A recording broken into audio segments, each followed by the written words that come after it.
the only male that gets pregnant. Do you believe it's true? Seahorses are not only famous for their strange reproductive habits, but are also highly valued for their medicinal and nutritional values. With the increasing demand from the market, seahorse farming is becoming a potential industry that brings high economic value. So, is raising seahorses difficult? Let's explore.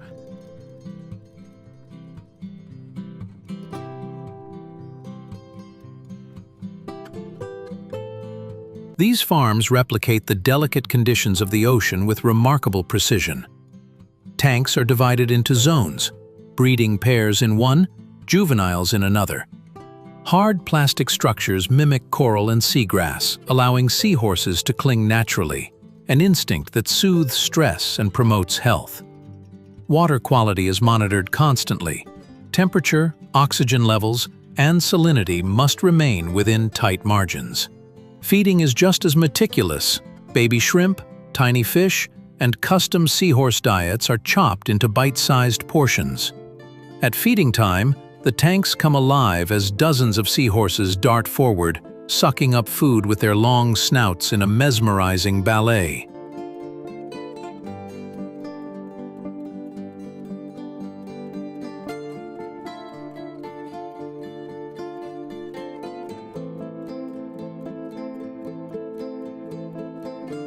But what makes seahorses truly unique is their method of reproduction. In a delicate dance of courtship, a female deposits dozens, sometimes hundreds, of eggs into a pouch on the male's abdomen. The male then carries the developing young for up to 45 days before giving birth. Once born, the miniature seahorses are independent, receiving no parental care. Only about 1% survive in the wild, but in farms, controlled environments dramatically boost their chances.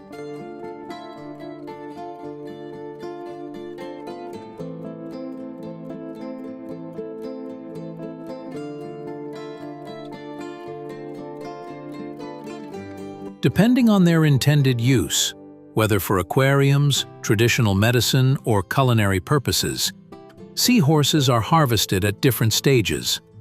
Those sold as pets are typically collected once they reach 8 to 12 centimeters, while those used for medicinal products are often allowed to mature fully.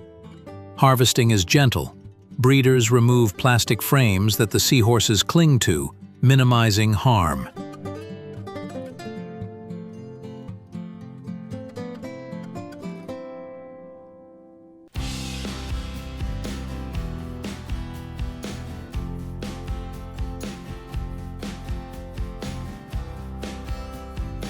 Traditional medicine, especially in China, holds seahorses in high regard.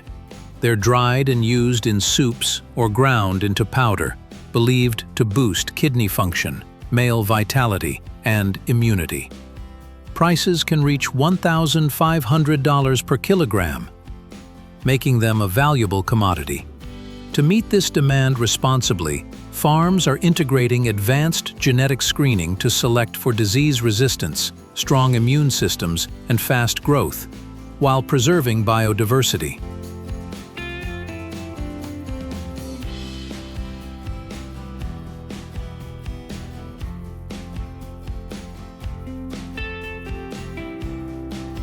Some farms go further, working with researchers to breed endangered species for reintroduction into marine reserves. These conservation efforts, combined with ethical farming, create a balance between commerce and preservation. Technology plays a growing role. AI and underwater sensors now monitor tank conditions and seahorse behavior in real time, while automated feeders dispense food based on hunger signals.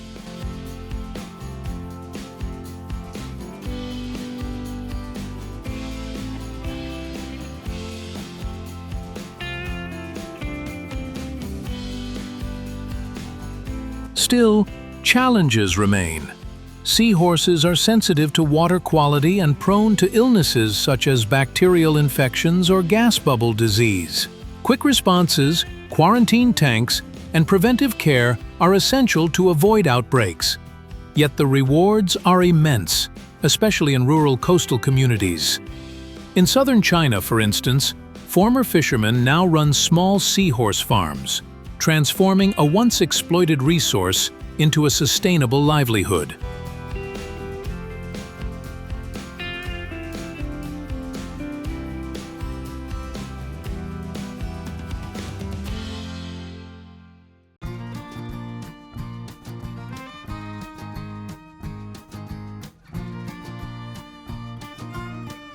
With strict regulations in place, seahorses are listed under CITES Appendix 2. The trade is closely monitored. Chinese farms must obtain permits and adhere to animal welfare standards. While ethical concerns remain, many agree that regulated farming is far less harmful than wild capture. Transparency, traceability, and third-party certification are helping build trust and accountability.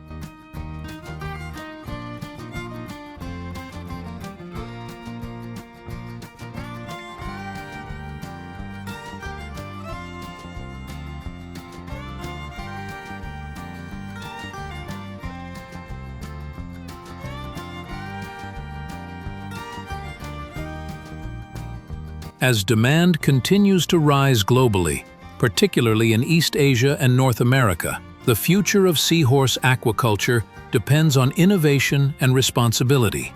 From floating sea cages to vertical aquaponic systems powered by solar energy, the industry is evolving. Yet climate change looms. Warming seas, acidification, and extreme weather threaten fragile ecosystems. Resilient infrastructure and adaptive breeding programs are no longer optional. They are vital.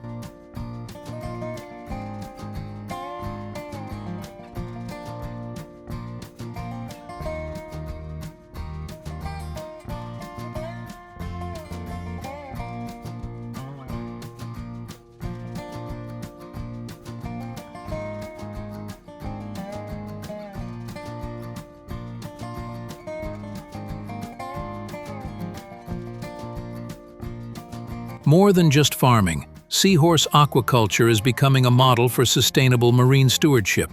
It is where science meets tradition, where fragile creatures inspire bold innovation, and where every tiny birth brings hope for oceans in crisis.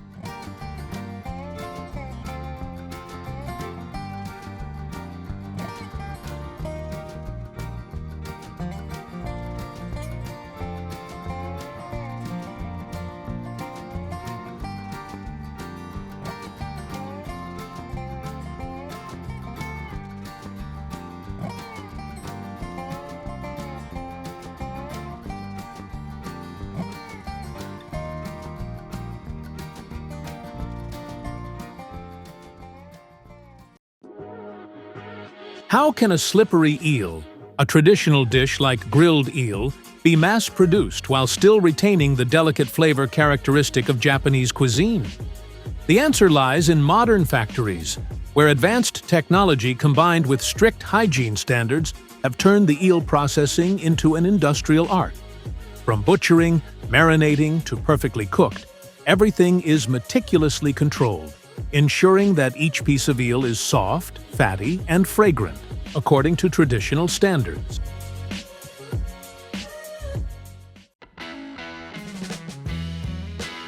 In Japan, from breeding to processing, eels are carefully cared for in a modern closed farming system, ensuring hygiene and safety.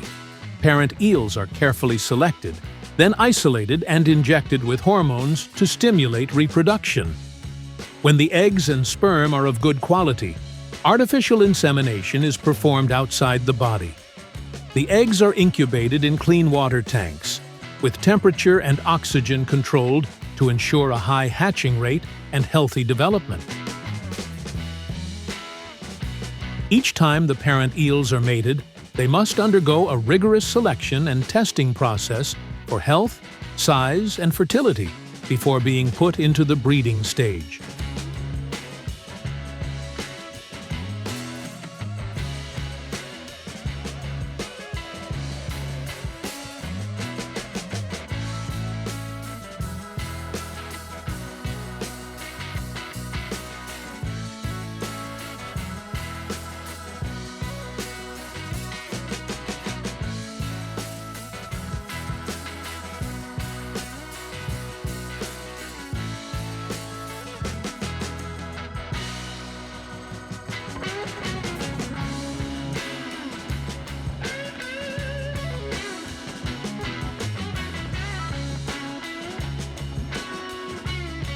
Eel larvae are also supplemented with fine powdered feed, usually made from fish meal, shrimp meal, or other animal protein sources. This powder is ground very finely, making it easy for the larvae to digest and absorb nutrients for rapid growth.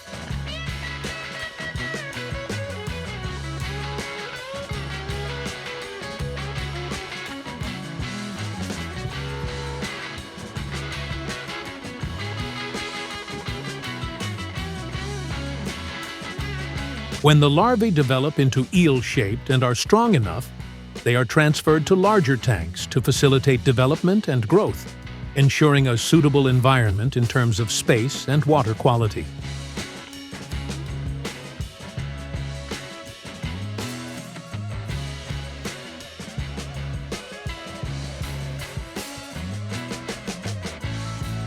On the eel farm, preparing food is an important task.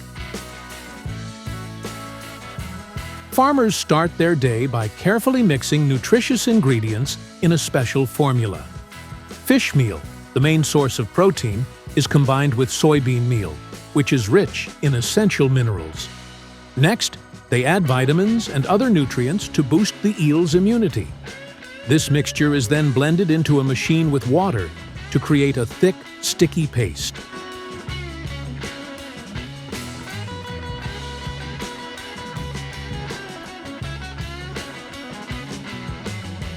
How impressive it is to see a large, healthy school of eels eating each one voraciously, a testament to meticulous care and an efficient industrial farming process.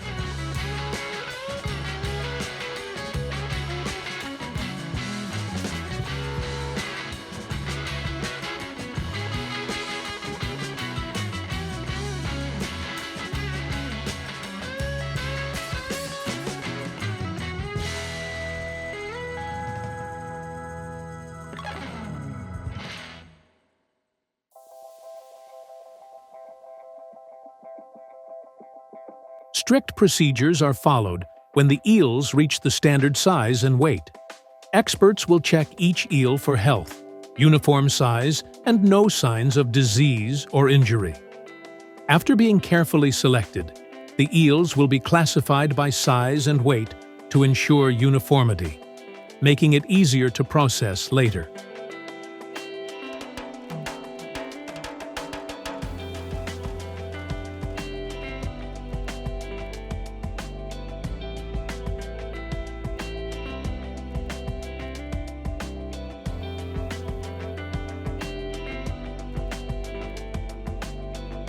The workers' nimble hands begin the eel cutting process, quickly removing the organs while ensuring that the skin is not torn or the meat quality is not affected. Each operation demonstrates the skill and many years of experience in the processing process.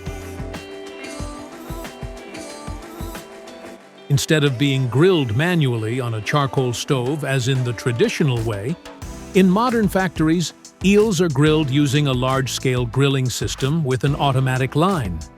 The marinated eels are neatly arranged on a conveyor belt, passing through a grilling chamber with precisely controlled temperature.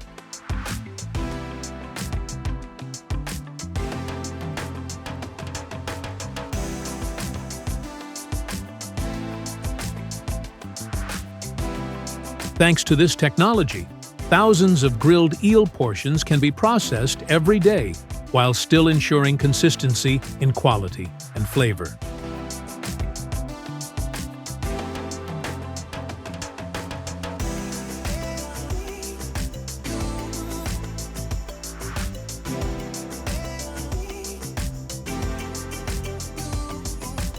The system uses infrared heat, or circulating hot air, to help the eels cook evenly, keeping them soft, with a shiny skin and attractive color.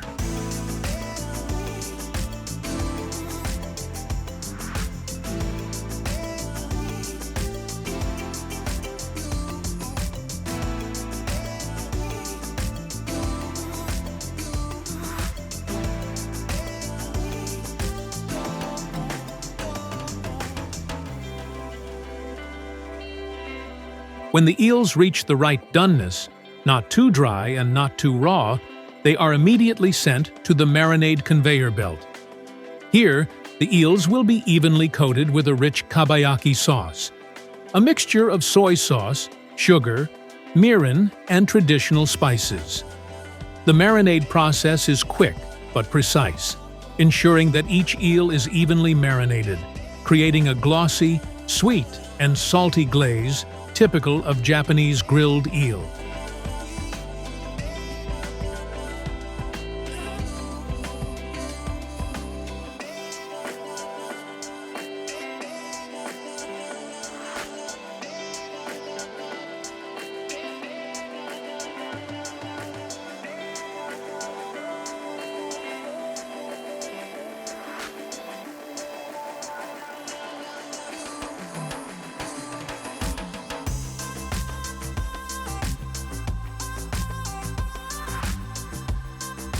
After the grilling and marinating process is complete, the golden, fragrant eel pieces are taken to the packaging area. Here, the eels are divided into portions and placed into trays or vacuum bags using modern machinery.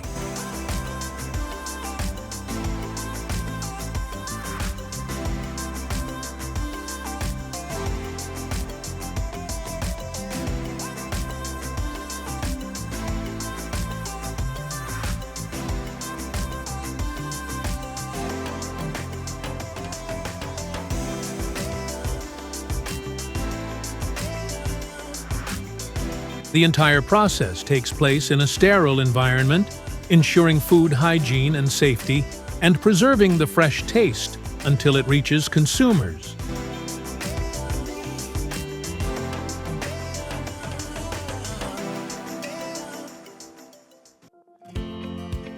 What processes do the expensive Kobe meats that carry the culinary world's quintessential flavors go through? Not from modern technology or large-scale industrial production lines, but from small farms where farmers treat each cow as a treasure. Behind each piece of soft meat, with evenly marbled fat, is a meticulous, almost pampering process.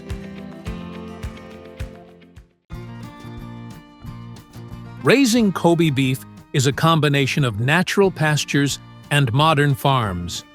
During the day, the cows are let loose in the fields to exercise, reduce stress, and develop naturally. When they return to the farm, they are carefully cared for with a special diet.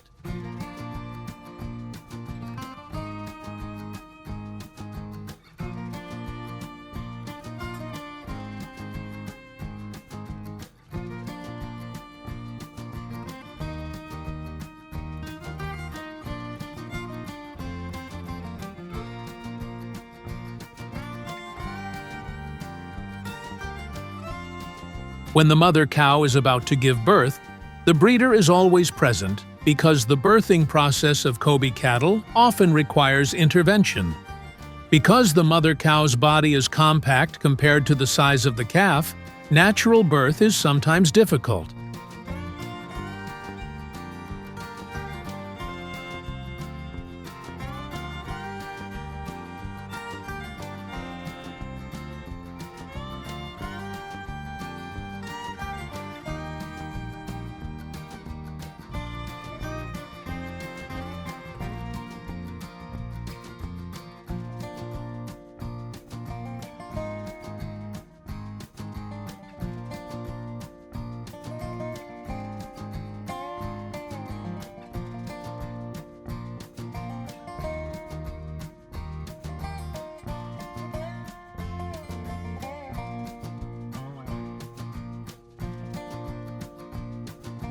After birth, calves will suckle their mother's milk immediately to receive nutrition and increase resistance. After that, they are supplemented with special formula milk to ensure healthy and stable development.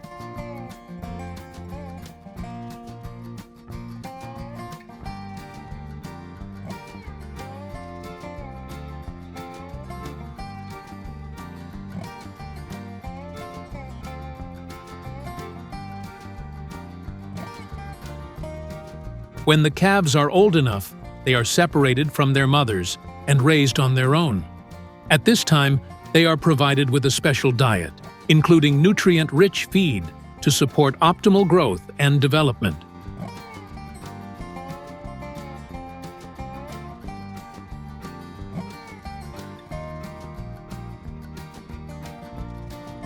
Feed for adult Kobe cattle mainly consists of fresh grass, rice, barley, cereals, and energy-rich foods such as soybeans.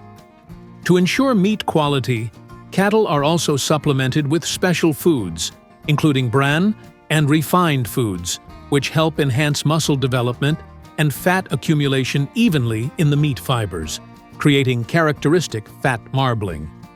Clean and fresh drinking water is also an indispensable element in their diet.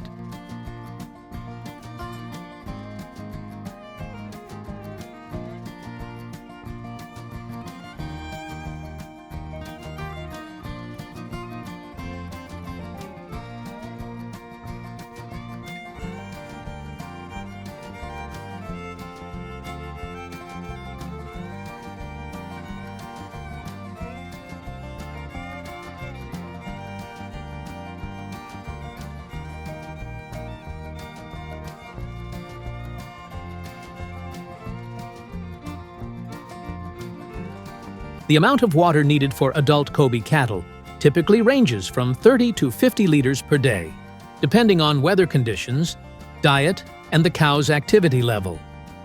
The barn is always cleaned periodically. The floor is dry. This cleaning process helps create an ideal living environment for cows, ensuring they grow healthy. A mature Kobe cow can reach a height of about 1.2 to 1.4 meters at the shoulder. The weight of a mature Kobe cow typically ranges from 600 to 800 kilograms for cows, and 900 to 1,100 kilograms for bulls.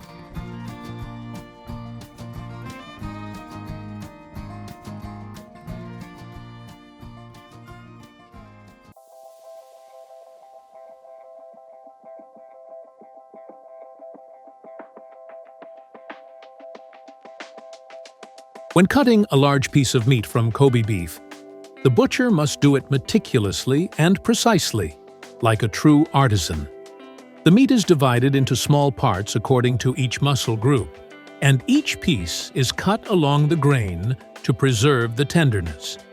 The characteristic marbling will be preserved, evenly distributed, creating perfect pieces of meat. This process requires sophistication, so that each piece of meat not only retains its sweet flavor, but also becomes a true work of culinary art.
From the farm to the expensive Kobe meat, every step ensures perfect quality.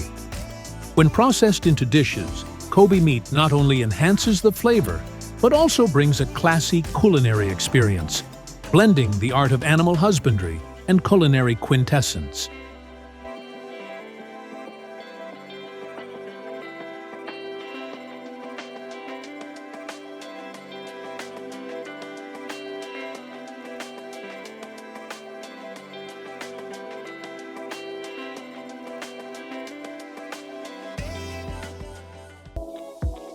Koi fish are a popular ornamental species known for their vibrant colors, long lifespan, and deep symbolic meaning in feng shui, representing perseverance and prosperity.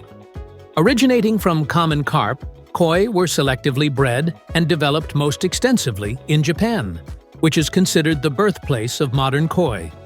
In recent years, Taiwan has also emerged as a major player in koi farming, thanks to its large-scale production and advanced breeding techniques. So, what sets these two countries apart in the world of koi fish? Let's find out.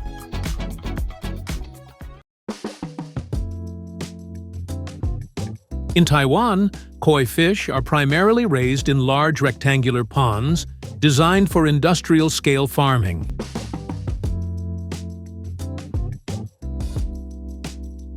These ponds are typically constructed with concrete and have a depth ranging from 1 to 1.5 meters.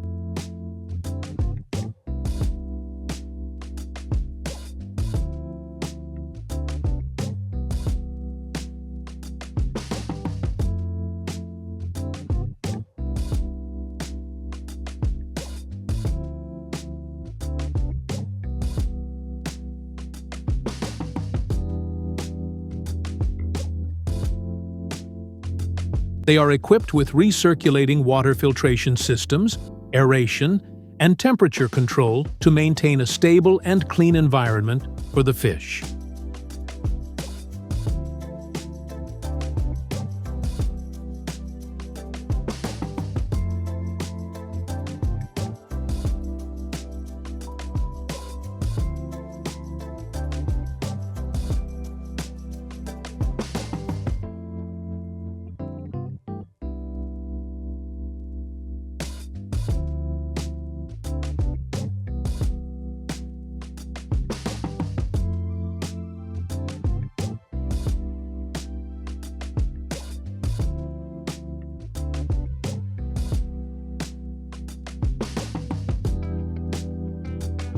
The stocking density usually ranges from 20 to 30 fish per cubic meter of water, depending on the size and developmental stage of the koi.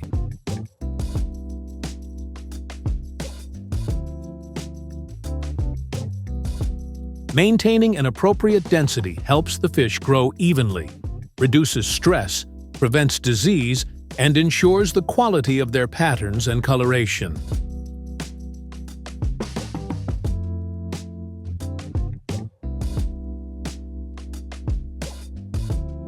When koi fish reach marketable sizes, typically between 25 and 40 centimeters, depending on the breed and commercial purpose. Farmers use soft nets with large mesh openings to minimize scratches on the fish's sensitive skin, as even a small scratch can significantly reduce their market value.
The transportation process is then conducted using specialized vehicles.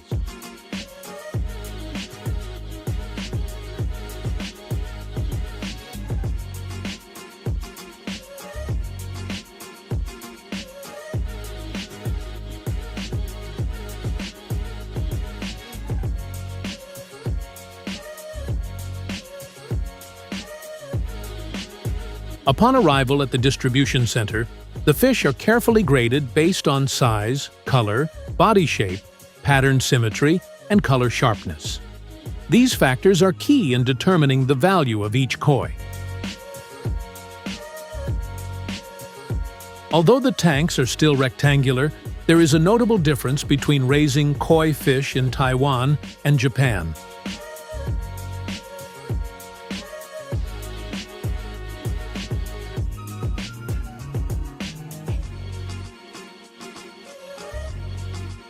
In Japan, the number of fish in each tank is usually smaller, and experienced breeders carefully select each koi. The koi here are not only kept for ornamental purposes, but are also nurtured to develop according to the unique standards of each enthusiast. In Japan, raising koi is not just a hobby. It is an art that requires meticulous care and patience in every step, from selecting the breed to caring for them, and to their overall development.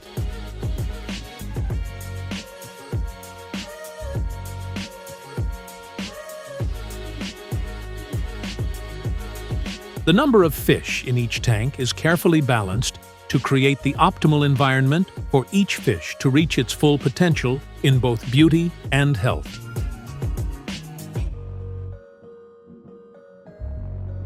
Japanese koi are famous for their wide variety of colors and patterns, which are evaluated and classified according to international standards.